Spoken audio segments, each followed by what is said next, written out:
Muy buenos días. Vamos a iniciar esta serie de charlas, conversaciones, soliloquios acerca de una institución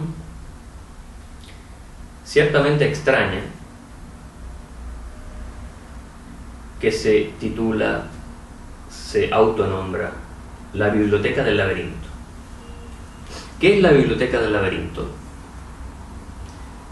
Es una biblioteca llena de claves, como toda biblioteca, pero esta biblioteca está formada por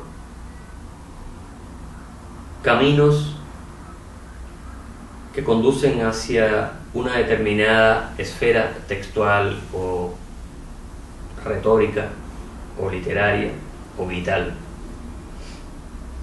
La Biblioteca del Laberinto es una biblioteca fundada específicamente para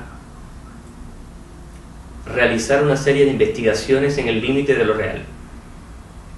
Estas investigaciones parten de una necesidad del autor Carles York, autor del libro Combo, por acceder a determinados patrones que rigen el mundo interno de un escritor. Esos patrones que van desde la desidia, desde la pereza hasta la locura, el desenfreno imaginativo,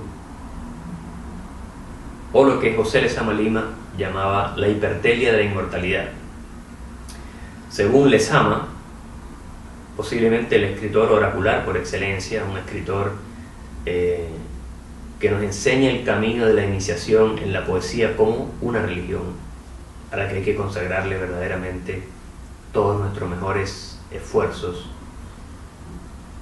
Lezama, con este concepto de la hipertelia de la inmortalidad, que está contenido en uno de los diálogos de este libro, que es uno de los libros fundamentales de la Biblioteca del Laberinto, Paradiso, dice Lezama que la inmortalidad es algo que se nos da como concepto, como desafío. Incluso él, como buen católico, dice en algún momento que la resurrección es posiblemente el problema o el desafío más grande lanzado a la poesía, porque ahí se rompe la causalidad. Damos una especie de salto en el vacío. Y esto lo emparenta magistralmente con todas las tradiciones del budismo, especialmente el budismo zen, y también con muchos alquimistas y escritores que están en los límites de lo real y que Sergio Meyer llamaba a los escritores de la frontera. Uno de ellos es sin duda el chileno Miguel Serrano.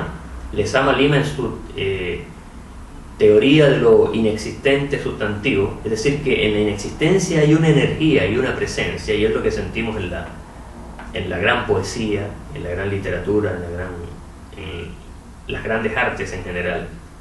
Es decir, hay una energía y una palpitación que se deriva de una invisibilidad, de una insustancialidad, que es, como dice Lezama, aparente. Lo sustantivo está presente en lo inexistente, incluso más que en la materia. La materia ya es una invisibilidad o es una energía que está condensada, que está cuajada. En cambio, en el vacío palpita la energía en estado libre. Eso los físicos cuánticos, especialmente David Bond, con su teoría del orden implicado, lo ha investigado y hecho patente, rigurosamente. Entonces, la hipertelia, el concepto de hipertelia, de inmortalidad, que puede sonar algo hasta cierto punto pedante, le permite a Lezama instituir la teoría emocional, intuitiva, de que estamos forzados a crear nuestra propia inmortalidad, nuestro propio camino a la inmortalidad. Es decir, así como creamos nuestra propia vida, debemos crear el más allá de la vida, con nuestros propios recursos, con nuestras propias limitaciones, con todo lo que seamos capaces de tejer y entretejer en cada uno de nuestros días y nuestras noches en esta tierra. Y elegí esta novela, Paradiso, este libro, este oráculo, este mamotreto, para comenzar mis comentarios o charlas acerca de la Biblioteca del Laberinto, porque Paradiso es una novela, es un libro difícil y desafiante. Es quizás el libro más desafiante de la lengua española en el siglo XX y lo que llevamos del siglo XXI, porque es un libro cuya la intención del autor no es asombrar, no es ganar premios, no es sorprender, sino simplemente plasmar el sentido de lo que para Lezama es la iniciación en la poesía. La iniciación en la poesía, que tiene que ver con la iniciación en la teología, la iniciación en la metafísica, en el mundo de la cultura, que para Lezama era una religión. Él dice que Paradiso es como la Orplit. La Orplit es un nombre mítico de las ciudades tibetanas. Y él dice que para subir, para ascender a Paradiso, para llegar a Paradiso, se necesita la misma fuerza de voluntad y la misma entereza que para conquistar una ciudad tibetana. Él habla todo el tiempo de lo invisible de la ciudad tibetana, habla también del laberinto, de la teología, del sexo, etc. Todos los temas están tratados en Paradiso y están tratados de una manera absolutamente juguetona, clara, a veces muy difícil, muy oscura, pero siempre llena de sugestión y sobre todo de un poderío verbal que en Lezama era prácticamente apabullante. Están hablando de los números, hay un diálogo entre los personajes y están hablando de los números uno por uno, y cada personaje empieza a sacar de los baúles de su memoria todas las reminiscencias que posee acerca de los números. Por ejemplo, están hablando de el número 7. Ricardo Fronesis, uno de los personajes, dice: septenario, número del ritmo. El ritmo logrado por el herrero ablandando el hierro al fuego, tin tan, la sicurat de los babilonios, la torre de los 7 pisos, los 7 planetas, los 7 metales en la mesa de la fundación aplastados por el martillo de Thor, la perla rosada en el centro de los 7 metales, destruida para siempre, infinitud de su búsqueda en la melodía infinita, en la reminiscencia, que lucha contra el oleaje alejándose sin cesar, heptaplo de pico de la mirándola, donde traza los signos cabalísticos de los 7 días de la creación. Es decir, esto que acabamos de leer pareciera haber sido escrito por un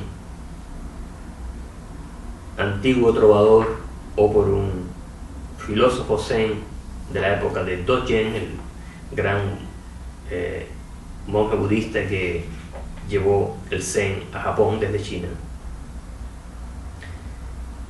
Paradiso nos atrae, nos aterra hasta cierto punto, porque además están los temas peligrosos, está la homosexualidad, está el infierno, las condenas, está la muerte, está la amnesia, todos esos grandes temas que nos preocupan o que nos aterran simplemente por falta de información adecuada y por falta también de interés para buscar esa información.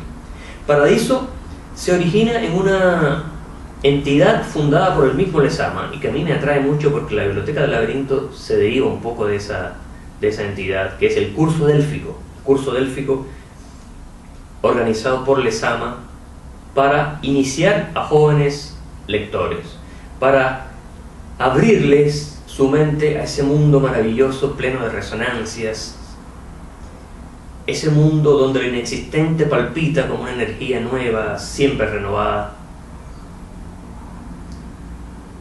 Y Lezama en su biblioteca poseía estos niveles de lectura. Un nivel de lectura para los principiantes y después para los estudiantes avanzados de su curso délfico. Y este curso partía con una cosa que un poco humorísticamente Lezama denominaba la obertura palatal, es decir, los libros que abren el paladar a la lectura. Entonces, en una especie de encuesta oracular, Lezama citaba a sus discípulos o a sus amigos que querían iniciarse en el mundo de la lectura, les hacía una serie de preguntas en apariencia desconectadas de la lectura en sí, o del libro en sí que él pensaba mostrarles o prestarles para que se iniciaran. Les preguntaba qué comiste anoche, qué te gusta hacer cuando sales de tu familia, te gusta quedarte solo, te gusta salir a pasear, cómo te viste para ir a los carnavales, qué te gusta, qué iluminación te gusta usar en tu habitación, etc. Metiendo como una especie de coctelera todas estas respuestas, Lezama entonces decidía en verdad qué libro era el que a esa persona le iba a servir para iniciarse, para encantarse con el mundo de la lectura. Lezama quería ir siempre a la segura, quería que el libro que él le prestara a esa persona fuese verdaderamente una síntesis de todas las ansias y sueños y necesidades que ese joven tenía en general en su desarrollo como ser humano. Por tanto, el libro que a una persona iba a encantar, a otra persona seguramente lo iba a espantar. En ese sentido, Lezama era muy cuidadoso, y esta entidad del curso délfico se me antoja como una verdadera revolución pedagógica y convierte a Lezama en uno de los grandes humanistas latinoamericanos, un hombre que a través del juego responsable, el juego oracular, el juego en el sentido de jugarse la vida, de jugarse el pellejo, de jugar en serio, ese juego que instituyó Lezama y que ha servido a muchos jóvenes para amar la poesía y para vivir más intensamente la poesía en su propia vida. Otro detalle importante de Lezama es su inmovilidad. Ya hablamos de la inexistencia, su amor por la inexistencia. Él dice que la imagen es la realidad del mundo invisible.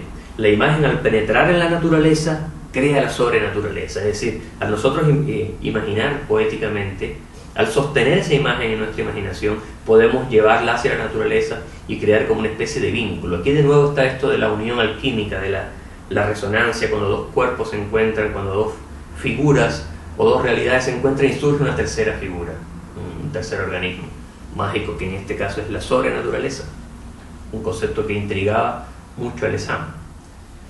Entonces, la inmovilidad de Lezama tiene que ver con que era enormemente gordo. La única vez creo que lo llevaron al cine, se atascó una butaca y tuvieron que casi desarmar la butaca para que pudiera salir.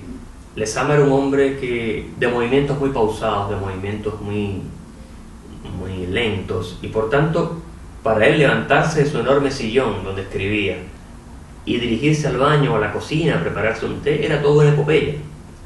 Por tanto, hay en su prosa, en su pensamiento, un ritmo que es muy parecido al ritmo de un bosque. Cuando uno va a un bosque hay muy poco movimiento, el bosque se mueve poco, hay algunas hojas, unos pajaritos, de repente el viento mueve las ramas de los árboles, pero el movimiento, lo que nos causa esa enorme paz, es justamente esa aparente inmovilidad del bosque, esa elegante inmovilidad. En el caso de Lezama, que viajó muy poco y conocía de memoria Europa a través de los libros, a través de su imaginación,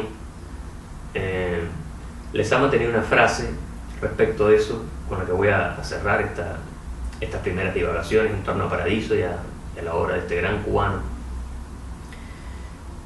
Su frase dice que el que viaja, la persona que se proyecta con su cuerpo físico en otras latitudes, el que viaja puede encontrar una serpiente en la mesa donde se reúnen los maestros cantores. Donde están los maestros cantores, de repente uno puede encontrar una serpiente, algo maravilloso. Pero quien no viaja, o quien viaja solo en su imaginación, en sus mundos internos, puede encontrar algo todavía más increíble. Puede encontrar un maestro cantor en una serpiente. Muchas gracias.